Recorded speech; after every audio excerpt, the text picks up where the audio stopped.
Option B double checking. Double checking medication dosage and labelling. जब हम drugs को बनाते हैं, प्रिपेयर करते हैं, जैसे कि हम बनाते हैं, फिर एनेस्थीसियोलॉजिस्ट की निगरानी में हम बनाते हैं, डायरेक्टली नहीं बनाते हैं, इस चीज़ को भी ध्यान रखें। लेकिन उसमें हमारी इंपॉर्टेंट रोल क्या रहता है, उनको डबल चेक करना, ड्रग्स एक्सपायर तो नहीं है, लेबलिंग अच्छे से की हुई है, उसका जो डोज है, डोज लेवल वगैरह सही से बनाया हुआ है या नहीं बनाया हुआ, तो उसको डबल चेक किया जाता है। एक बार बना ली, दोबारा से भी आप उसको क्रॉस चेक किया जा सकता है। तो फ्रेंड, कैसे आप सभी, उम्मीद करता हूँ कि अच्छे होंगे। तो दोस्तों, आपको जो मैंने पहले बनाई थी वीडियो KSSCI की, यानी कल्याण सिंह सुपर स्पेशलिटी की, तो मैंने उस वीडियो में कहा था, जिसमें हम आंसर की डिस्कस कर रहे थे, जो 17/5/2024 को जो एग्जाम हुआ था KSSCI का, उसकी आंसर की को डिस्कस कर रहे थे। उसमें कुछ सवाल थे जो मैंने सॉल्व किए थे, और उसमें मैंने लास्ट में एक कमेंट छोड़ा था कि अगर आपको इसका सेकंड पार्ट चाहिए तो आप कमेंट बॉक्स में मुझे बताइएगा, तो हम लेकर के आएंगे। उसका काफ़ी अच्छा रिस्पॉन्स आया, आप लोगों ने काफ़ी कहा है कि उसका सेकंड पार्ट सॉल्व कीजिए। तो आज मैं उसी पार्ट को लेके आया हूँ, जो उसके बचे हुए क्वेश्चन थे, उनको आज हम डिस्कस करेंगे इस वीडियो में। तो ज़्यादा समय वेस्ट नहीं करते हैं आपका, स्टार्ट करते हैं आज की जो वीडियो हमारी रहने वाली है KSSCI के एग्जाम के ऊपर, जो हुआ था 17/5/2024 में, उसका सेकंड पार्ट डिस्कस करते हैं। तो मैंने उस वीडियो में पहली वाली में 20 क्वेश्चन डिस्कस किए थे। अब आगे के क्वेश्चंस पे हम चलते हैं, तो स्टार्ट करते हैं। Let start. ठीक है दोस्तों, अभी स्टार्ट करते हैं। इसके नेक्स्ट पार्ट जो था उसका 21 क्वेश्चन नंबर। तो 21 क्वेश्चन क्या कह रहा है हमसे, how many sections are there in the operation table. How many sections are there in the operation table, यानी जो ऑपरेशन टेबल की जो टेबल होती है, यानी ऑपरेशन थिएटर के अंदर जो टेबल होती है, OT टेबल जिसको बोलते हैं, उसमें कितने सेक्शंस होते हैं, ये हमसे पूछ रहा है। ऑप्शंस पे चलते हैं। ऑप्शन ए 1 2 3, यानी 1 से लेकर के 3, या फिर ऑप्शन बी है 4 to 5, या फिर ऑप्शन सी है 6 to 7, या फिर ऑप्शन डी है 8 to 9। आपने ऑपरेशन थिएटर टेबल देखी है, उसके अंदर सेक्शन देखना, हेड का अलग होता है, लेग का अलग होता है, और जो बैक का अलग होता है। इस तरीके से जितने उसके अटैचमेंट होते हैं, तो वो क्या रहते हैं, आप देखो, इमेज भी देख सकते हो, गूगल पे भी देख सकते हो। अगर आपने ट्रेनिंग प्रैक्टिकल अभी नहीं किया है, या फिर आप पढ़ाई कर रहे हैं, तो आप इमेज देख लीजिए, जो मैंने लगाई हुई है साथ में, जो चल रही है आपके ऑपरेशन थिएटर टेबल की। तो इसमें जो रहते हैं 200 सेक्शन जो रहते हैं, वो रहते हैं ऑप्शन बी जो है 4 to 5, जो कि KSSCI के आंसर की में भी वही आंसर है। तो option B is the right answer, 4 to 5। चलते हैं नेक्स्ट सवाल की तरफ। अगला सवाल है, colour of halothane vaporisers. Colour of halothane vaporiser, जो हेलोथिन के वेपोराइजर होता है, उसका कलर क्या होता है, ये सवाल हमसे पूछ रहा है। ऑप्शन ए है रेड, ऑप्शन बी है पर्पल, ऑप्शन सी है व्हाइट, या फिर ऑप्शन डी है ग्रीन। देखिए, मैं पहले भी कई बार बता चुका हूँ, मैंने कई प्रीवियस वीडियोस जो बनाई है MCQ की, जैसे कि ESIC की जब प्रिपरेशन चल रही थी, उसमें मैंने ये सब बताया, और मैं आज भी इसको एक बार रिपीट डिस्कशन कर लेता हूँ। ये सवाल अदल बदल के आते रहते हैं एग्जाम में। मतलब इसमें हेलोथिन का आया है, जैसे एक थ्योरिकल पार्ट में हमने डिस्कस किया था, जिसमें जनरल एनेस्थेटिक एजेंट हमने पढ़ाए थे, जिसमें मैंने एक फॉर्मूला बताया था आसान ट्रिक इनको याद करने का, डिस करके, मतलब डी से डेसिफ्लोरिन, आई से आइसोफ्लोरिन, एच से सीओफ्लोरिन, इस तरीके से, एच से हेलोथिन, इस तरीके से याद किया जा सकता है इनको। इनको याद करने के लिए अब मैं बताना चाहूँगा, इसी में इसको अच्छे से कवर करना है इस सवाल को। इस सवाल बेसिक यहाँ पे छोटा सा है, लेकिन इस सवाल के सारे पहलुओं को हम अपने पर्सनल तरीके से डिस्कस करते हुए चलेंगे। पहले इसके ऑप्शंस बता देता हूँ, फिर इसके बाद बात करेंगे। ऑप्शंस तो मैं बता चुका हूँ इसके। अब इसके जो राइट आंसर है इसका, इसको राइट आंसर बताने से पहले मैं इसके बारे में और बताता चलता हूँ। जैसे कि इसमें तो हेलोथिन का पूछा है, हेलोथिन का पूछा, ये बदल के क्या पता सीवोफ्लोरिन का आ जाता, आइसोफ्लोरिन का आ जाता, डेस्फ्लोरिन का आ जाता। तो इन सब के बारे में भी हम कलर कोडिंग को डिस्कस कर लेते हैं। देखिए, सबसे पहले मैं बताऊं, सीवोफ्लोरिन का कलर क्या रहता है, वो रहता है येलो। सीवोफ्लोरिन का कलर जो रहता है येलो, आइसोफ्लोरिन का कलर रहता है पर्पल, और डेस्फ्लोरिन का कलर रहता है ब्लू, एंड हेलोथिन जो इस सवाल में पूछा गया है, हेलोथिन का कलर रहता है रेड। तो इसका जो ऑप्शन ए है, red, is the right answer. देखिए, ये तो कलर कोडिंग के हिसाब से थी, लेकिन इन्हीं में मैक भी पूछा जाता है। मैक से रिलेटेड सवाल आते हैं, जैसे अभी प्रीवियस एम्स का पेपर हुआ था, उसमें मैक पूछा था डेस्फ्लोरिन का, डेस्फ्लोरिन का मैक बताइए। तो इस तरीके से मैक को भी याद करके चलना है आपको। इनके कलर कोडिंग तो याद करने साथ में इनके मैक वैल्यूज भी याद करनी है। जैसे कि सीओफ्लोरिन की 2.05% होती है, आइसोफ्लोरिन की 1.17% होती है, डेस्फ्लोरिन की 6% होती है। इस तरीके से आपको याद करके चलना है प्रिपरेशन में। अब नेक्स्ट जो एग्जाम आने वाले हैं, DSSB के आने वाले हैं, फिर SGPGI के आने वाले हैं, इन सब में सवाल, मतलब कहते हैं कान को या इधर से पकड़ो या इधर से घुमा के पकड़ सकते हैं, वो सवाल वही रहेगा, पहलू बदल दिए जाएंगे। तो आपने उस तरीके से प्रिपरेशन करनी है। दैट्स क्लियर, ये सवाल क्लियर हो गया। चलते हैं अगले सवाल की तरफ। अगला सवाल है, a malfunctioning vaporiser on the anaesthesia machine could lead to. A malfunctioning vaporiser on the anaesthesia machine could lead to. तो ये पूछ रहा है जो वेपोराइजर अगर खराब हो जाता है तो वो क्या डिलीवर करता है। तो जैसे ऑप्शन है, ऑप्शन ए इंक्रीज्ड ऑक्सीजन डिलीवरी, क्या वो ऑक्सीजन की मात्रा ज़्यादा कर देता है। जब वेपोराइजर कोई खराबी टेक्निकली प्रॉब्लम आ जाती है तो क्या वो इस तरीके की हरकतें करता है। हरकतें मीन्स की इंक्रीज ऑक्सीजन डिलीवरी, ज़्यादा ऑक्सीजन देता है। या फिर ऑप्शन बी है an overdose of anaesthetic agent, an overdose of anaesthetic agent, या फिर जो हम अनेस्थेटिक एजेंट प्रोवाइड कराते हैं पेशेंट को जनरल अनेस्थीसिया के दौरान, तो क्या वो ओवरडोज दे देता है। या फिर ऑप्शन सी है इंसुफिशिएंट डेप्थ ऑफ अनेस्थीसिया, यानी इंसुफिशिएंट डेप्थ रखता है वो अनेस्थीसिया की जो बेहोशी की दी जाती है उसको कम करता है इस तरीके से। या फिर option D electrical shock hazard, या फिर ऑप्शन डी जो कि शॉक हजार्ड करके बोला गया है कि ये क्या वो है। तो मैं आपको सिंपल से और आसान भाषा में बताना चाहूँ कि जब हम ऑपरेशन थिएटर टेबल मीन्स के ऑपरेशन थिएटर में जब वर्क करते हैं, काम करते हैं, तो वहाँ पे अगर वेपोराइजर ऐसी टेक्निकली प्रॉब्लम अगर आती है बाय चांस, क्योंकि देखो पहले एनेस्थीसिया वर्क स्टेशन को स्टैंड बाय कर लिया जाता है, उसमें सारी चीज़ें क्लियर हो जाती हैं। अगर कोई भी आपका वेपोराइजर प्रॉब्लम कर रहा है या फिर सर्किट प्रॉब्लम कर रहा है या कोई भी स्टैंड बाय नहीं हो रही, जो भी समस्या होगी, लीकेज है कहीं पे, पहले ही बता देगी मशीन। लेकिन अगर बाय चांस टेक्निकली प्रॉब्लम ऐसी हो जाती है तो क्या होगा, जो इसका ऑप्शन बी है an overdose of anaesthetic agent, जो अनेस्थेटिक एजेंट जैसे हम प्रोवाइड कराते हैं पेशेंट को, इनहेलेशनल एजेंट होते हैं जैसे सीवोफ्लोरिन, आइसोफ्लोरिन या फिर नाइट्रस ऑक्साइड या फिर ऑक्सीजन, जो भी एक्सपाइजर जो हम अनेस्थेटिक एजेंट प्रोवाइड कराते हैं, तो उनकी क्या है ओवरडोज हो सकती है टेक्निकली प्रॉब्लम के कारण। तो जो केसीसीआई की आंसर की है उसमें भी option B is the right answer, और हमारे हिसाब से भी जो है option B is the right answer. Clear है, option B in overdose of anaesthetic agent, that is the clear answer. चलते हैं अगले सवाल की तरफ।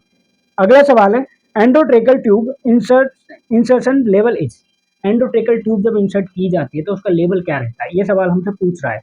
तो एंडोट्रेकल ट्यूब आपने देखी होगी, नहीं देखी तो मैंने एक प्रीवियस वीडियो बनाई थी इंटुबेशन प्रोसेस, उसमें अच्छे से इन सारी बातों को डिस्कस किया हुआ है। काफ़ी बच्चे भी थे, ऑफलाइन कॉलेज में क्लास थी वो, आप चाहें तो उसको भी देख सकते हैं। तो इसमें इंसर्शन पूछ रहा है हमसे, तो ऑप्शंस दिए इन्होंने, ए है 5 सेंटीमीटर अबव जिपिस्टर्नम, या फिर ऑप्शन बी है 4 सेंटीमीटर अबव क्राइना, या फिर क्राइना, या फिर ऑप्शन सी है 1 सेंटीमीटर अबव या 1 सेंटीमीटर ऊपर, या फिर एट क्राइना के एंड पे, जहाँ से क्राइना की ओपनिंग स्टार्ट होती है यहाँ। लेकिन जब इंटूबेशन किया जाता है, जब पीटी ट्यूब इंसर्ट की जाती है, तो उस दौरान जो उसका लेवल रखा जाता है वो रखा जाता है 4 सेंटीमीटर ऑफ क्राइना, जो कि इसका answer option B is the right answer, 4 centimetre above carina. Above carina, carina से 4 सेंटीमीटर ऊपर की तरफ लिया जाता है। तो आंसर की के अकॉर्डिंग भी आंसर यही है। तो चलते हैं अगले सवाल की तरफ। अगला सवाल है विच of the following is not a common personal protective equipment. सवाल क्या पूछ रहा है समझिएगा आप। मैं हिंदी में इस बार इसलिए कम बता रहा हूँ क्योंकि मेरी टाइपिंग में दोनों तरफ की लैंग्वेज चलती है। अभी प्रीवियस जो वीडियो डाली थी इसका पार्ट 1, उसमें एक साथी ने पूछा था कि सर हिंदी में भी लेकर के आइए। हिंदी में मैं ला सकता हूँ, कोई बड़ी बात नहीं, इनको ट्रांसलेट ही तो करना है हिंदी में। लेकिन एक्चुअल में जो गवर्नमेंट एग्जाम हुआ था अभी केसीसीआई का, उन्होंने टोटली इंग्लिश रखी थी, तो आपको उस तरीके से ढलना होगा। जो गवर्नमेंट सेंटर जिस तरीके का एग्जाम, देखो 2-3 सेंटर्स के बारे में बात की जाए तो वो हिंदी इंग्लिश में मिक्स सबलिंगुअल लैंग्वेज रखते हैं, लेकिन नॉर्मली ज़्यादातर इंग्लिश में आ रहे हैं आज के टाइम पे। तो हमें उस तरीके से तैयारी को प्रिपरेशन करके चलना है कि कोशिश कीजिए, कोशिश करोगे तो क्या नहीं, कोशिश करने वालों की कभी हार नहीं होती, सुनिए ना, कोशिश करोगे तो कभी हारोगे नहीं, लेकिन करते रहना है। तो इसलिए हिंदी पे ज़्यादा ध्यान ना देके इंग्लिश पे भी ध्यान दें, क्योंकि सवाल अगर आपके सामने इंग्लिश के आ रहे हैं और आप हिंदी में प्रिपरेशन करके गए तो कहीं ना कहीं समस्या आपके साथ खड़ी हो सकती है। लेकिन अगर आपने इंग्लिश में प्रिपरेशन की है तो हिंदी तो आपको आती है, हिंदी में भी आ गया तो आप आसानी से कर जाओगे। तो आपको डिफिकल्ट वाले को पहले सेलेक्ट करना, उसको पकड़ना है। कमियां कहाँ पे दिख रही है कि भाई डिफिकल्ट में इसमें वीक हूँ, इंग्लिश में वीक हूँ, सवाल मेरी समझ नहीं आते, तो आपको उस पर अटैक करना है, उस चीज को क्लियर करना है। क्लियर है। सवाल ये था which of the following is not a common personal protective equipment, यानी कि पीपीई, जो पीपीई जो थी personal protective equipment, worn by an OT technician. OT technician के बारे में पूछा कि ओटी टेक्नीशियन अगर पीपी किट में पहनता है तो जैसे which of the following is not a common, मतलब उसमें से कोई कॉमन नहीं है। बाकी ऑप्शन जो है वो कॉमन है जो कि पीपी किट में आते हैं, लेकिन एक है जो कि उसमें नहीं आता है। तो ऑप्शन ए है सर्जिकल मास्क, या फिर ऑप्शन बी है सेफ्टी ग्लासेस, या फिर ऑप्शन सी है बॉफिन कैप, यानी जो ओटी कैप हम पहनते हैं, जो कि आपने मेरी प्रीवियस वीडियोज में देखी होगी। अभी मैं ऑपरेशन थिएटर में नहीं हूँ, ओटी मेरी अभी अभी जस्ट फिनिश हुई है, तो मैं बाहर प्रयोग में बैठा हूँ। क्योंकि आपके टॉपिक बहुत कमेंट आ रहे थे कि जल्दी से इसका टॉपिक लेकर के आइए, तो इसलिए मैं इस वीडियो को तैयार कर रहा हूँ। जो कैप लगाते हैं उसको पपेंट कैप बोलते हैं, और सेफ्टी ग्लासेस यानी जो ग्लासेस होते हैं वो पीपी किट में आते हैं, और सर्जिकल मास्क भी पीपी किट में आता है। लेकिन जो नहीं आता है वो आता है हमारा लैब कोट, जो कि मैंने अभी डाला हुआ है, ये पीपी किट का हिस्सा नहीं है। क्लियर हो गए? Option D is the right answer, lab coat. चलते हैं अगले सवाल की तरफ। सवाल थोड़े प्यारे हैं, आसान भी लग रहे होंगे आपको, लेकिन जो एग्जाम है ये टीएसएससीआई का है, ये मेरे खुद के बनाए हुए सवाल नहीं है, जो एग्जाम में आए मैं उन्हीं को उठा के एज इट इज आपके सामने रखा हूँ, जस्ट एक्सप्लेनेशन के साथ समझाता हूँ। अगले सवाल की तरफ चलते हैं। When preparing medication for anaesthesia, what is the most important safety measures? जब हम अनेस्थीसिया मेडिकेशन प्रिपरेशन करते हैं, अनेस्थीसिया मेडिकेशन प्रिपेयर की जाती है, तो उसमें कौन सी बात इंपॉर्टेंट रहती है जो कि सेफ्टी मेजर्स के हिसाब से रहती है? सवाल पूछ रहा है। आपने देखो ड्रग्स बनाते हैं, तो ये वही बात है कि ड्रग्स बनाते हैं तो आप क्या-क्या ध्यान में रखते हैं? क्या-क्या उनको क्रॉस चेक किया जाता है?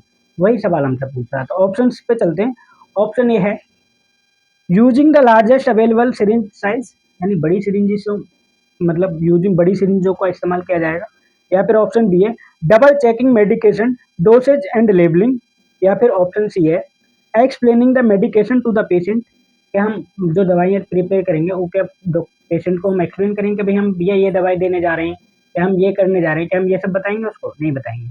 तो ऑप्शन डी क्या है, warming the medication before administration, या गर्म दवाइयाँ चढ़ाएंगे, गर्म करेंगे दवाइयों को एडमिनिस्ट्रेशन करने से पहले, क्या ये सही होगा? लेकिन जो अगर सेफ्टी मेजर्स की जो कि मोस्ट इम्पोर्टेंट है वो है इसका option B, double checking. Double checking medication dosage and labelling. जब हम ड्रग्स को बनाते हैं, प्रिपेयर करते हैं, जैसे कि हम बनाते हैं, फिर एनेस्थीसियोलॉजिस्ट की निगरानी में हम बनाते हैं, डायरेक्टली नहीं बनाते हैं, इस चीज़ को भी ध्यान रखना। लेकिन उसमें हमारी इंपॉर्टेंट रोल क्या रहता है? उनको डबल चेक करना, ड्रग्स एक्सपायर तो नहीं है, लेबलिंग अच्छे से की हुई है, उसका जो डोज है, डोज लेवल वगैरह सही से बनाया हुआ है या नहीं बनाया हुआ, तो उसको डबल चेक किया जाता है। एक बार बना ली, दोबारा से भी आप उसको क्रॉस चेक किया जाता है। तो ये जो ऑप्शन बी है, डबल चेकिंग। डबल चेकिंग, क्या मेडिकेशन दवाई सही है, डोसेज सही है, उसका लेवल सही है, ये सारी बात। तो इसका option B is the right answer. Clear है? अगर आपको वीडियो अच्छी लग रही है तो वीडियो को लाइक जरूर करें, क्योंकि लाइक करने में कुछ जाता नहीं है, और वीडियो को अपने फ्रेंड सर्कल में शेयर करें। एंड अगर आप मेरे चैनल पर नए हैं तो चैनल को प्लीज सब्सक्राइब करें।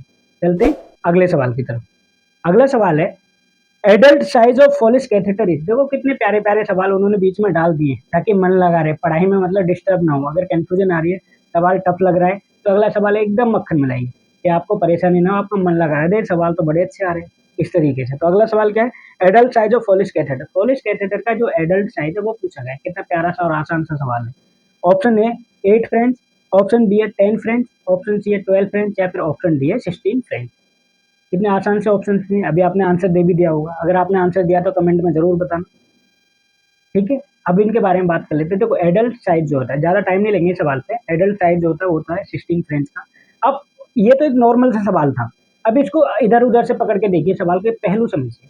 यहाँ पे सिर्फ एडल्ट साइज पूछा था, अभी क्या कलर कोडिंग पूछ लेता तो कलर कोडिंग भी तो याद करनी है, उनके हिसाब से भी सवाल आ सकता है। कलर कोडिंग जैसे कि 16 फ्रेंच है, ऑरेंज कलर का होता है, 18 का जो रहता है फॉलिस कैथेटर 18 फ्रेंच का, वो रेड कलर का होता है, और 14 कलर का जो फॉलिस कैथेटर होता है वो ग्रीन कलर का होता है। इस तरीके से कलर कोडिंग को आपने याद करके चलना है, सवाल के चारों पहलुओं को समझना है।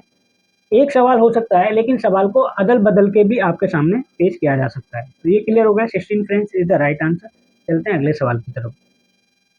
Which type of anesthesia is used to numb a specific area of the body?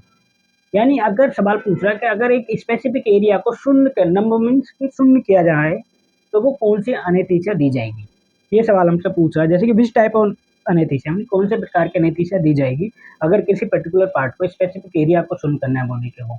तो ऑप्शन है, मेरे बताने से पहले आप समझ गए होंगे, क्योंकि आप प्रैक्टिस में, और हम काफ़ी समय से प्रैक्टिस किए जा रहे हैं, गवर्नमेंट प्रिपरेशन के आप लोगों के साथ मिलकर कराए जा रहे हैं, जो हमसे नए जुड़ रहे हैं वो भी समझ गए होंगे।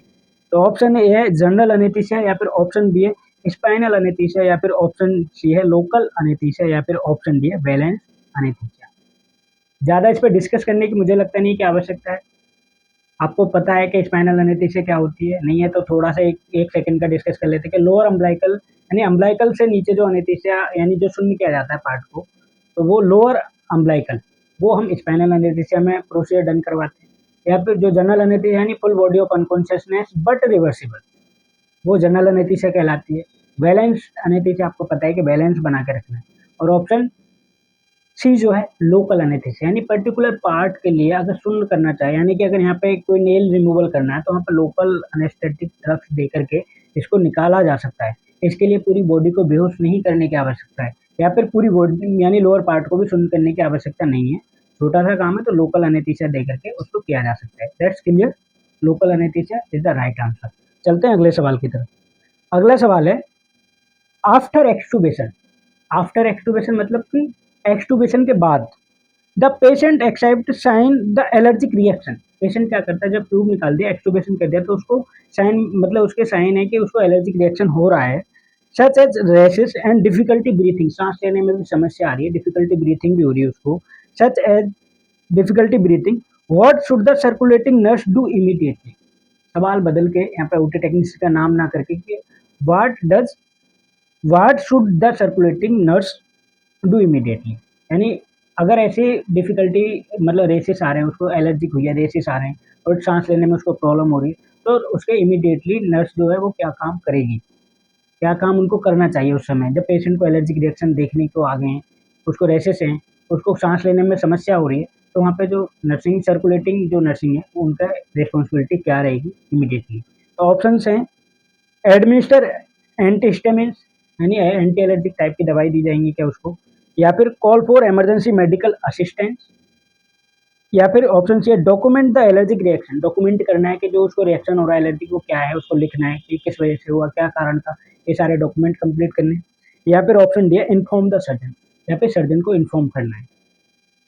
ये सवाल हमसे पूछा था और ये सारे इसके ऑप्शन है, लेकिन इसका जो राइट आंसर है एक्सपीरियंस के अकॉर्डिंग किया जा सकता है, लेकिन जो प्रोटोकॉल है, अगर हम प्रोटोकॉल के अकॉर्डिंग चलेंगे तो वही आंसर की में भी केसीसीआई ने राइट किया। और प्रोटोकॉल क्या कहता है कि अगर ऐसा एलर्जिक रिएक्शन देखा गया है तो आपने पहले मेडिकली हेल्प मांगनी, यानी कि अपने सीनियर्स को इन्फॉर्म करना है, डॉक्टर्स को इन्फॉर्म करना है। तो option B call for emergency medical assistant, this is the protocol. तो option B is the right answer. चलिए चलते हैं अगले सवाल की तरफ। Which of the following is not a component of the anesthesia machine? Which of the following is not a component of anesthesia machine? समझे आप, anesthesia machine के कुछ कंपोनेंट दिए गए लेकिन उसमें बोला गया is not a, मतलब सारे कंपोनेंट है लेकिन एक नहीं है। ऑप्शंस पे चलते हैं।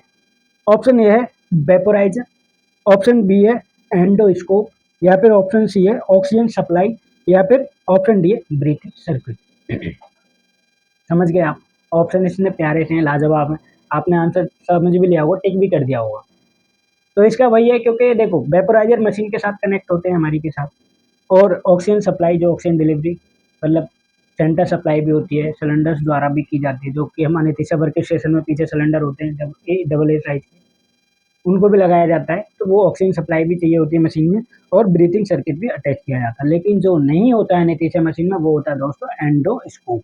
एंडोस्कोप का काम क्या है, एंडोस्कोपी करना। एंडोस्कोपी रूम यानी कि गले में एक नलकी को लगा के जांच करना, स्टोमक तक जाना, वो एंडोस्कोप कहलाता है।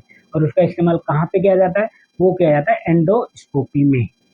गैस्ट्रो गैस्ट्रो जो गैस्ट्रोंटोलॉजिस्ट जो होते हैं वो इसका इस्तेमाल करते हैं एंडोस्कोपी का। एंडोस्कोपी वही प्रोसीजर को डन करते हैं, तो वही एंडोस्कोप है, तो वो अनेस्थीसिया मशीन का पार्ट नहीं है। तो option B is the right answer, endoscope. समझ में आ रही है चीजें, अच्छी लग रही है वीडियो तो वीडियो को लाइक जरूर करें। चलते हैं नेक्स्ट सवाल। अगला सवाल है for laparoscopic cholecystectomy patient is positioned in OT table in. जब लैप कोली सर्जरी होती है, कोलेसाइटेक्टमी मतलब कि जब लैप कोली सर्जरी होती है, यानी कि पेट की थैली का ऑपरेशन जब किया जाता है उसको स्टोन को रिमूव करने के लिए, उसमें कौन सी पोजीशन मरीज की जाती है, ये सवाल हमसे पूछ रहा है। सिंपल सा है, आसान सा है। ऑप्शंस पढ़ लेते हैं, ज़्यादा समय वेस्ट नहीं करेंगे इस पर क्योंकि और भी बाकी के सवाल हैं। ऑप्शन ए है रिवर्स ट्रेंडलबर्ग पोजीशन, या फिर ऑप्शन बी है सुपाइन पोजीशन, या फिर ऑप्शन सी है प्रोन पोजीशन, या फिर ऑप्शन डी है ट्रेंडलबर्ग पोजीशन। देखो ये सिंपल सा सवाल था, लैप कोली सर्जरी में जो पोजीशन की जाती है वो बड़ी आसान सी है, आप लोगों को पता भी होगी, लेकिन पोजीशंस को अच्छे से याद कर लेना, इनके कॉम्प्लिकेशन याद कर लेना कि प्रोन पोजीशन के क्या कॉम्प्लिकेशन हो सकते हैं, ट्रेंडलबर्ग के क्या कॉम्प्लिकेशन हो सकते हैं, रिवर्स ट्रेंडलबर्ग के, ये सब ये एग्जाम में पूछे जाते हैं। लिथोडमी पोजीशन के क्या कॉम्प्लिकेशन हो सकते हैं, इन सब के बारे में पढ़ लेना ध्यान से, उनके कॉम्प्लिकेशन भी पढ़ लेना। क्लियर है। लेकिन अभी इसके बारे में बात की जाए कि लैप कोली सर्जरी में पोजीशन कौन सी रखते हैं, तो रखते हैं रिवर्स ट्रेंडलबर्ग पोजीशन। रिवर्स ट्रेंडलबर्ग मतलब कि एक तो होती है ट्रेंडलबर्ग, ट्रेंडलबर्ग मतलब कि इस तरीके से हेड डाउन, जो कि सेंटर लाइन वगैरह में आपने देखा होगा हेड डाउन कर देते हैं, फुट अप कर देते हैं। लेकिन रिवर्स रिवर्स मतलब उसका अपोजिट, रिवर्स मतलब इस तरीके से, रिवर्स स्टैंडल वर्क पोजिशन। इससे क्या होता है कि वहाँ के जो लीवर के, देखो गॉल ब्लैडर कहाँ पे सिचुएटेड होता है, लीवर बेड पे, लीवर बेड के पास में। अब लीवर बेड के पास में अगर इंटेस्टाइन या फिर स्टमक सारे उसके ऊपर कूद के पड़े रहे तो सर्जन ऑपरेट कहाँ करेंगे? तो रिवर्स स्टैंडल वर्क पोजिशन का जो कॉन्सेप्ट रहता है वो कि सारी की चीजें थोड़ा नीचे की तरफ डल जाए, बॉबल बॉबल है ये और ये सब स्टमक वगैरह सारे थोड़े साइड में हो जाए, तो ताकि सर्जन को ऑपरेटिंग एरिया क्लियर विजुलाइज हो सके। तो ये है इसका रिवर्स स्टैंडल वर्क पोजिशन। समझ आ गई होगी। Option A is the right answer. चलते हैं नेक्स्ट सवाल की तरफ। Sigmoidoscopy is done in, sigmoidoscopy is done is, ये भी पोजीशन से रिलेटेड ही है। ऑप्शन ए है फॉयलर पोजीशंस, या फिर ऑप्शन बी है लिथोटमी पोजीशंस, या फिर ऑप्शन सी है नी चेस्ट पोजीशंस, या फिर ऑप्शन डी है प्रोन पोजीशन। प्रोन पोजीशन पता है आपको? प्रोन मतलब उल्टा, उल्टा करके क्या सिग्मोइडोस्कोपी की जाती है। या फिर लिथोटमी पोजीशन पे, लिथोटमी पोजीशन देखिए आपने, हैंग कर देते हैं एक रॉड के ऊपर लेग्स को, क्या उस पोजीशन में सिग्मोइडोस्कोपी की जाती है। या फिर फॉयलर पोजीशन, फॉयलर पोजीशन मतलब सिटिंग टाइप की जो रहती है इस तरीके से, मतलब थोड़ा सा पेशेंट ले मतलब बैठ लेटा हुआ है लेकिन उसको बिठा के एक तरीके से पोजीशन, फॉयलर पोजीशन आप देख सकते हो स्क्रीन पर, मैं दिखा भी रहा हूँ आपको साथ के साथ जो पोजीशन है।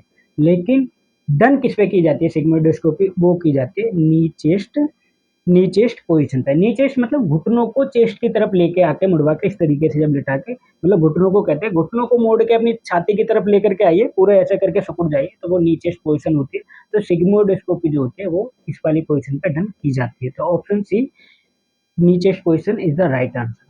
क्लियर? चलते हैं अगले सवाल की तरफ।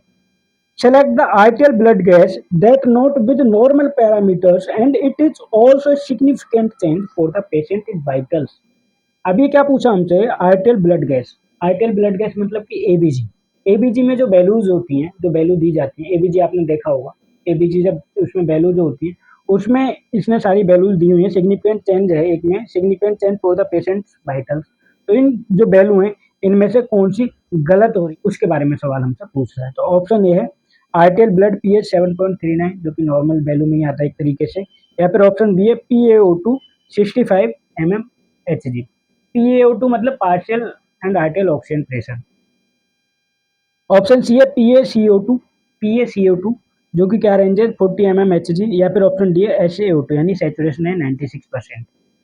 अब सवाल को समझो, चीजें नॉर्मल है, पीएच कितना है 7.39, PaCO2 कितना है, PaCO2 है हमारा, PaCO2 है 40, जो कि नॉर्मल वैल्यू कितनी रहती है 35 से 45, तो नॉर्मल है, ठीक है। सैचुरेशन 96% है, वो भी नॉर्मल ही है, होनी तो 100% चाहिए, लेकिन अगर वेंटिलेटर पेशेंट तो 100%, लेकिन अगर आईसीयू में मास्क के साथ है तो 96 इज द ठीक है, मतलब खराब नहीं कह सकते।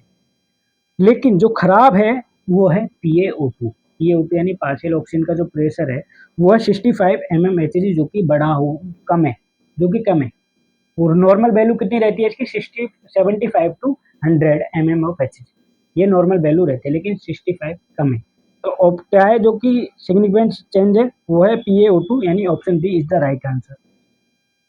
क्लियर है? PaO2 is 65 mmHg is the right answer. अगले सवाल की तरफ चलते हैं।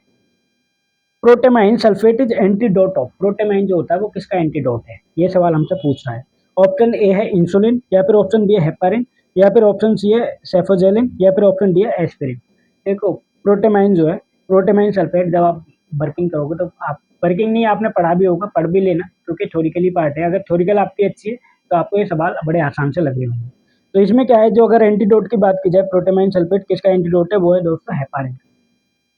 हेपारिन, तो heparin is the right answer, option B heparin. सवाल है, अगले सवाल की तरफ चलते हैं।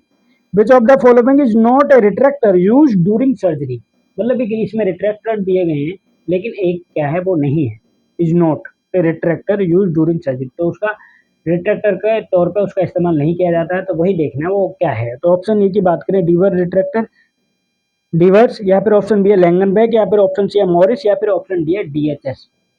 देखो मॉरिस रिट्रैक्टर का भी इस्तेमाल करते हैं ड्यूरिंग सर्जरी, और डिवर्स का भी इस्तेमाल करते हैं, वो भी रिट्रैक्टर ही है, और लैंगनबैक रिट्रैक्टर का भी। ये सारे रिट्रैक्टर अगर आपको देखना है तो मैंने एक वीडियो बनाई हुई है सर्जिकल इंस्ट्रूमेंट को लेकर के, आप उसको देख सकते हो, उसमें मैंने डीपली और डिटेल में सारी चीज़ें उनके बारे में बात की है। उसको वीडियो को काफ़ी पसंद भी किया जा रहा है, तो आप भी उसको देख सकते हैं, उसका लिंक डिस्क्रिप्शन में मैं दे दूंगा, जो कि इंस्ट्रूमेंट से रिलेटेड है। लेकिन इसमें पूछा है इज नॉट ए रिट्रैक्टर, मतलब इनमें से रिट्रैक्टर नहीं है, और वो है ऑप्शन डी डीएचएस। डीएचएस क्या है? Dynamic hip screw. डीएचएस क्या है? मतलब डायनेमिक हिप स्क्रू। तो ये कोई रिट्रैक्टर का काम नहीं करता है, तो option D is the right answer, DHS. चलते हैं अगले सवाल की तरफ। अगला सवाल क्या कह रहा है? Traction applied directly to the bone using pins under aseptic precautions. सवाल बड़ा आसान सा, इसे हिंट्स भी दे दिया है कि अगर कोई ट्रैक्शन अप्लाई करना है डायरेक्टली टू द बोन, हड्डी पे डायरेक्ट कोई ट्रैक्शन यूज करना है, वो भी इसके साथ में यूजिंग पिंस, पिन आप समझ गए हो कि पिन है साथ में, अंडर एसेप्टिक प्रिकॉशंस, तो ये ठीक है। अगर पिंस का इस्तेमाल करते हैं कहाँ पे? ऑप्शन है स्किन ट्रैक्शन के लिए इस्तेमाल किया जाता है, फिर ऑप्शन बी है स्केलेटल्स ट्रैक्शन के लिए, या फिर ऑप्शन सी है पेल्विक ट्रैक्शन के लिए, या फिर ऑप्शन डी है हेड ट्रैक्शन। तो देखो पिन का इस्तेमाल कर रहे हैं वो डायरेक्ट बोन पे, जो कि bone using pins under aseptic precaution. तो अगर बोन का नाम आ गया तो दोस्तों स्केलेटल्स जो ट्रैक्शन है उस पर किया जाएगा, जो कि रोड वगैरह, पिन मतलब रोड वगैरह, लोहे की रोड सीधा डायरेक्ट उसमें बोन्स में लगाते हैं, देखा होगा आपने ऑर्थोपेडिक सर्जरीज में, या फिर आपने वैसे देखा होगा कि पेशेंट के रोड लगी हुई है तो वो डायरेक्ट पिंस का इस्तेमाल, तो ट्रैक्शन ऑफ स्केलेटल्स। तो is the right answer, option B is the right answer. चलते हैं अगले सवाल की तरफ। अगला सवाल है which cell organelles contain an acidic environment capable of digesting a wide variety of molecules. सवाल थोड़ा सा पुराने समय का है, जो कि हम पहले 9th 10th 11th में पढ़ते हैं, 12th में पढ़ते हैं साइंस साइड से, तो उस समय के सवाल हैं, सेल्स के अकॉर्डिंग है, सेल्स ऑर्गेनल्स के जो हम पढ़ते हैं। जैसे कि अगर इसको हिंदी में समझाना चाहूँ तो कौन से कोशिकांगों में अम्लीय वातावरण होता है जो विभिन्न प्रकार के अणुओं को पचाने में सक्षम होता है? सेल्स देगा, सेल्स के अंदर क्या राइबोसोम्स, लाइसोसोम्स, और हमारे जो और भी है सेट्रोसोम, ये सारे मिलते हैं वहाँ पे। सेल्स का अगर आप स्ट्रक्चर देखेंगे तो ये सारी चीजें आपको समझ में बड़ी आसानी से आ जाएंगी। तो ऑप्शन ए है लाइसोसोम्स, या फिर ऑप्शन बी है राइबोसोम्स, या फिर ऑप्शन सी है सेंट्रोसोम्स, या फिर ऑप्शन डी है गोल्गी कॉम्प्लेक्स। तो दोस्तों lysosome is the right answer, क्योंकि लाइसोसोम जो रहता है, आप देखो सेल्स को तो सेल्स इस तरीके से बटा होता है, यहाँ लाइसोसोम है या राइबोसोम्स है, इस तरीके से। तो अगर अम्लीय वातावरण होता है, यानी कि अगर acidic environmental capable of digesting, तो वो आपका लाइसोसोम इसमें राइट आंसर रहेगा। Lysosome is the option, is the right answer, lysosome. चलते हैं अगले सवाल की तरफ। अगला सवाल है when preparing for surgery, surgery की आप तैयारी कर रहे हैं, what information from the anaesthesia plan is most crucial for the OT technician. जब ओटी टेक्नीशियन प्रिपरेशन कर रहे हैं तो उनके लिए सबसे ज़्यादा मोस्ट इंपॉर्टेंट इन्फॉर्मेशन क्या होनी चाहिए, वो सवाल पूछ रहा है। ऑप्शंस क्या हैं? Option A type of surgical procedure, या फिर ऑप्शन बी है पेशेंट एलर्जीज, या फिर ऑप्शन सी है टाइप ऑफ अनेस्थीसिया चूजन, या फिर ऑप्शन डी है सर्जन प्रेफरेंस फॉर इंस्ट्रूमेंट्स। देखो अगर बात की जाए ओटी टेक्नीशियन की, जो कि anaesthesia plan is most crucial for the OT technician, के लिए जो प्लान वो पता होना चाहिए। हमें फ़र्क नहीं पड़ता, अगर मैं एज ए टेक्नोलॉजिस्ट बात करूँ तो मुझे पता नहीं, मुझे इस बात से कोई फ़र्क नहीं पड़ता टाइप ऑफ सर्जिकल प्रोसीजर में क्या करेंगे, कुछ भी कर लेंगे, हमें तो प्रिपरेशन करके चलेंगे, जो उनकी इच्छा हो वो कर लेंगे, उससे इतना रोल नहीं रहता। पेशेंट एलर्जी से हमें इतना, हमारे लिए डॉक्यूमेंट करना इतना टफ या बड़ी बात नहीं है, जो कि हमारे बिल्कुल हम पे डायरेक्ट इफेक्ट करेगी।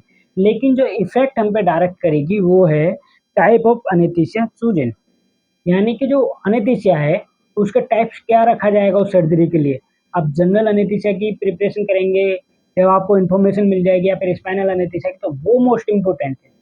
नॉर्मली हमें क्या पता होना चाहिए कि भाई अगर कल को ये वाली सर्जरी लग रही है तो इसमें कौन सी अनेस्थीसिया दी जाएगी, तो this is a most important question. Types of anaesthesia chosen, यानी कि जनरल अनेस्थीसिया में किया जाएगा, या फिर रीजनल अनेस्थीसिया में किया जाएगा, या फिर स्पाइनल विद एपिडुरल। ये सारी चीजें अगर आपको, ये इन्फॉर्मेशन आपके लिए मोस्ट इंपॉर्टेंट है, क्योंकि जब आपको ये इन्फॉर्मेशन मिल जाएगी तो आपकी प्रिपरेशन उस हिसाब से हो जाएगी सर्जरी के लिए, या आप उन सब चीजों को प्रिपेयर करके रखेंगे। तो ऑप्शन सी जो है type of anaesthesia chosen is the right answer. Clear है? चलते हैं अगले सवाल। अगला सवाल है एक commonest post operative complication of intubation is. Commonest मतलब कॉमन पोस्ट ऑपरेटिव कॉम्प्लिकेशन क्या होता है, जो कि इंटूबेशन द्वारा होता है। इंटूबेशन के बाद जो कॉमन कॉम्प्लिकेशन देखा जाता है तो क्या देखा जाता है? ऑप्शन ए है श्योर थ्रोट, या फिर ऑप्शन बी है एस्पिरेशन न्यूमोनाइटिस, या फिर ऑप्शन सी है वोकल कॉर्ड ग्रेनुलोमा, या फिर ऑप्शन डी है ट्रेकियल स्टेनोसिस। देखिए श्योर थ्रोट यानी गला खराब होना, ये कॉमन कॉम्प्लिकेशन देखा जाता है आफ्टर एक्सटूबेशन, यानी आफ्टर इंटूबेशन। कॉम्प्लिकेशन पोस्ट ऑपरेटिवली अगर देखा जाए तो सोर थ्रोट ज़्यादातर देखा जाता है जब इंटूबेशन के बाद पोस्ट ऑपरेटिवली जब वो देखा जाता है नॉर्मली गला खराब होना, मतलब एस्पिरेशन pneumonitis यानी कि कोई ये निमोनिया टाइप की कोई बीमारी का ऐसा पोस्ट ऑपरेटिवली नहीं देखा जाता है। और वोकल कॉर्ड पे ग्रेनुलोमा ये भी नहीं देखा जाता या फिर ट्रेकियल स्टेनोसिस, लेकिन जो ज़्यादा देखा जाता है वो देखा है गला खराब होना यानी सोर थ्रोट। वो इसका राइट आंसर रहेगा ऑप्शन ए, जो कि आंसर की में भी यही है। चलते हैं अगले सवाल पे। अगला सवाल है, during surgery the patient oxygen saturation drops. During surgery, surgery के दौरान पेशेंट की सैचुरेशन ड्रॉप हो गई है बिलो नॉर्मल लेवल्स, यानी नॉर्मल लेवल मतलब नॉर्मल लेवल से नीचे आ गए हैं। What should the technician do first. अब यहाँ पे आया टेक्नीशियन का, अगर ड्यूरिंग सर्जरी पेशेंट की सैचुरेशन फॉल हो रही है तो उस समय जो ओटी टेक्नीशियन है वो क्या काम करेगा फर्स्ट में, मतलब पहला एक्शन क्या होगा उसका, ये सवाल पूछ रहा है। बड़ा प्यारा सवाल है, बहुत इंपॉर्टेंट भी है। कई बार बच्चों से इंटरव्यू में पूछा जाता है जब भी सर्जरी चल रही है बीच में सैचुरेशन गिर गई तो आप क्या करोगे, ऐसे पूछते हैं इंटरव्यू में जब बच्चे इंटरव्यू देने जाते हैं। इस तरीके के सवाल भी पूछे जाते हैं। या भी और भी कुछ पूछ लेते हैं कि भाई सर्जरी चल रही थी बीपी कम हो गया तो क्या करोगे, बता दो ना जी मेफेंटरमिन दे देंगे। लेकिन जो प्रोटोकॉल है वो क्या है कि फ्लूइड फास्ट करके आप तुरंत ही जाके एनेस्थेसियोलॉजिस्ट को इन्फॉर्म करेंगे कि सर उसका बीपी डाउन जा रहा है, यानी कोई प्रॉब्लम हो गई है, कोई कॉम्प्लिकेशन हो गया है, तो ये प्रोटोकॉल कहता है। तो ऑप्शंस पे चलते हैं। Increase the oxygen flow and inform anaesthesiologist, या फिर ऑप्शन बी है इन्फॉर्म द सर्जन, या फिर ऑप्शन सी है एडमिनिस्टर एडिशनल एनेस्थीसिया, या फिर ऑप्शन डी है कंटिन्यू मॉनिटरिंग द पेशेंट। देखो आपके सामने चीज़ें क्लियर हो रही हैं, सैचुरेशन फॉल हो रही है पेशेंट की, तो सबसे पहला आपका काम जो रहेगा आप ऑक्सीजन को बढ़ाएंगे, थोड़ा इंक्रीज करेंगे उसका फ्लो, और तुरंत के तुरंत इमीडिएटली आप इन्फॉर्म करेंगे एनेस्थेसियोलॉजिस्ट को, जो कि प्रोटोकॉल कहता है। तो ये इसका ऑप्शन ए जो है वो राइट आंसर रहेगा, increase the oxygen flow and inform anaesthesiologist. This is the right answer. क्योंकि देखो inform the surgeon, saturation down हो रही है, अभी हम सर्जन को बता के क्या ही करेंगे। ऑप्शन सी है administer additional anaesthesia. Additional anaesthesia कहाँ से देंगे जब सैचुरेशन ही ड्रॉप हो रही है। और या फिर कंटिन्यू मॉनिटरिंग द पेशेंट, अब मॉनिटरिंग कंटिन्यू देख के भी क्या ही कर लेंगे जब सैचुरेशन ड्रॉप हो रही है। तो जो करने वाला काम है as a OT technician first attempt पे वो है ऑक्सीजन फ्लो को बढ़ाएंगे और देन एनेस्थेसियोलॉजिस्ट को इन्फॉर्म करेंगे। क्लियर है, option A is the right answer. चलते हैं अगले सवाल की तरफ। An endotracheal tube has F29 and Z79 और ASTM written on it, what does it mean। ये क्या सवाल पूछ रहा है, थोड़ा सा ट्रिकी है लेकिन आसान सा सवाल है। F29 Z79 ये मार्क है, नंबर है। और क्या है ASTM, ASTM क्या है, अमेरिकन सोसाइटी। आसान सा ये, क्योंकि देखो ये नंबर लिखे हुए हैं F29 Z79, तो ये अमेरिकन सोसाइटी द्वारा जो इनको पास किया जाता है ये वो है, उसमें क्या चीज़ों को क्या परीक्षण किया जाता है, ये सवाल है नॉर्मली। क्या है, option A ET tube is made by PVC, ET tube जो होती है वो पीवीसी से बनी होती है, वो चेक किया जाता है। या फिर ET tube is meant for single use only, ET tube को सिंगल, उसका मतलब है कि सिंगल यूज किया जाता है, ये भी सही है। ET tube has pass the tissue reactivity test, या फिर ऑप्शन डी है ET tube is made up of red rubber. लेकिन जो दोस्तों इसका राइट आंसर है, क्योंकि देखो ET tube has pass the tissue reactivity test, जो ईटी ट्यूब है उसको उसकी जो एएसटीएम जो अमेरिकन सोसाइटी ने जो बना रखी है उसमें क्या वो पास कर रही है परीक्षण, अगर वो पास कर रही है तो वो है F29 Z79। तो option C ET tube has pass the tissue reactivity test, क्योंकि ईटी ट्यूब उसमें पास हो चुकी है उस परीक्षण में, तो option C is the right answer. Clear हो गया है, समझ में आ गया है सवाल, यही इनके आंसर की के अकॉर्डिंग भी राइट आंसर है जो कि केसीसीआई की है। चलते हैं अगले सवाल की तरफ। विच of the following procedures remove the entire breast and axillary content but preserves the pectoral muscles. देखिए सवाल क्या कह रहा है, विच of the following procedure remove the entire breast, पूरी ब्रेस्ट को रिमूव कर दिया गया है, लेकिन साथ में एक्सिलरी कंटेंट जो एक्सिलरी कंटेंट है उसको भी निकाला गया है, लेकिन प्रिजर्व द पेक्टोरल मसल्स को बचा करके, तो वो क्या कहलाएगा। ऑप्शन ए है लंपेक्टमी, या फिर ऑप्शन बी है सेगमेंटल इम्पेक्टमी, या फिर ऑप्शन सी है रेडिकल मस्टेक्टमी, या फिर ऑप्शन डी है मॉडिफाइड रेडिकल मस्टेक्टमी।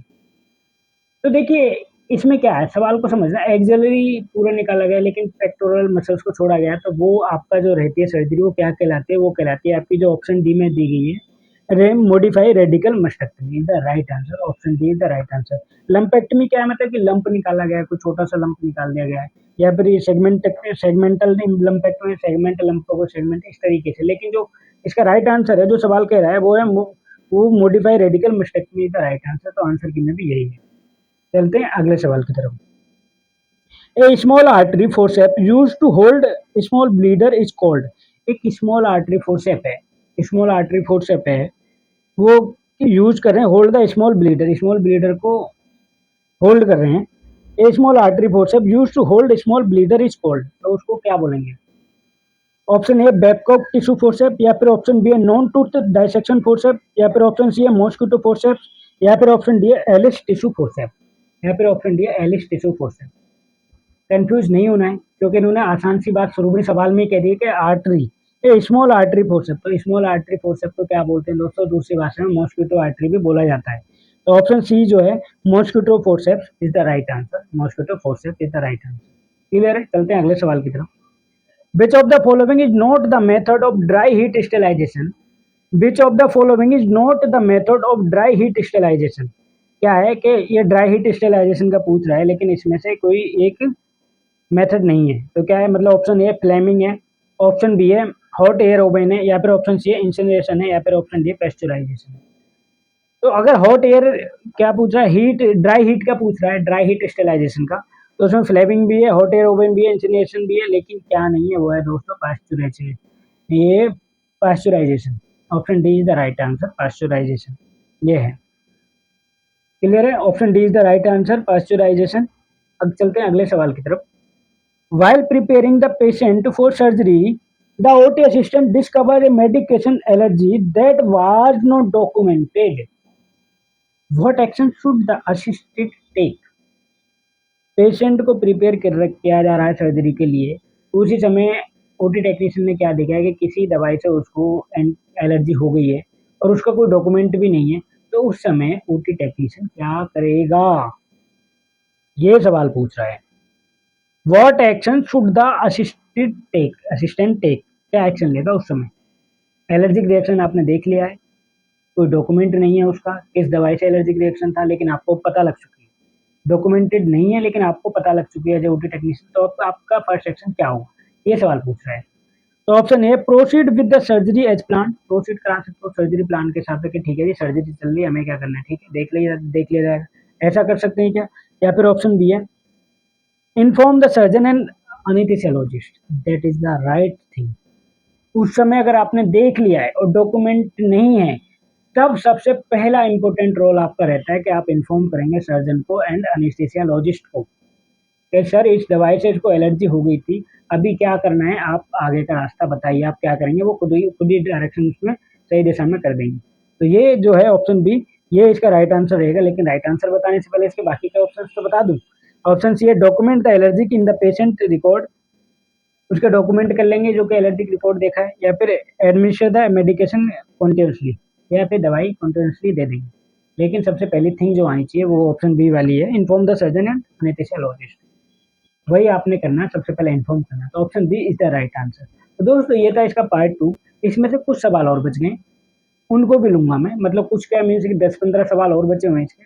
अब मैंने प्लान किया है कि इसको 10-15 सवाल जो बचे हैं इसके, और डीएसएसबी के, जो कि डीएसएसबी एग्जाम की भी ओटी असिस्टेंट की डेट शीट आ गई है, तो उसमें डीएसएसबी का जो प्रीवियस पेपर है जो मेरे पास है 2019 का है, उसमें से कुछ सवाल और केसीसीआई के बचे हुए सवाल, इन दोनों को मिला के एक पार्ट तैयार करेंगे आपके लिए, ताकि सवाल की रेंज भी बढ़ जाएगी और आपको दोनों का जो इसके बचे हुए सवाल केसीसीआई के और डीएसएसबी के दोनों को मिक्सअप करके आपके सामने मैं हाजिर हूँगा अगली बार फिर कभी, जब आप मुझे कमेंट करके बताएंगे, क्योंकि मुझे पता है कि नेक्स्ट मंथ आपके एग्जाम आने वाले हैं।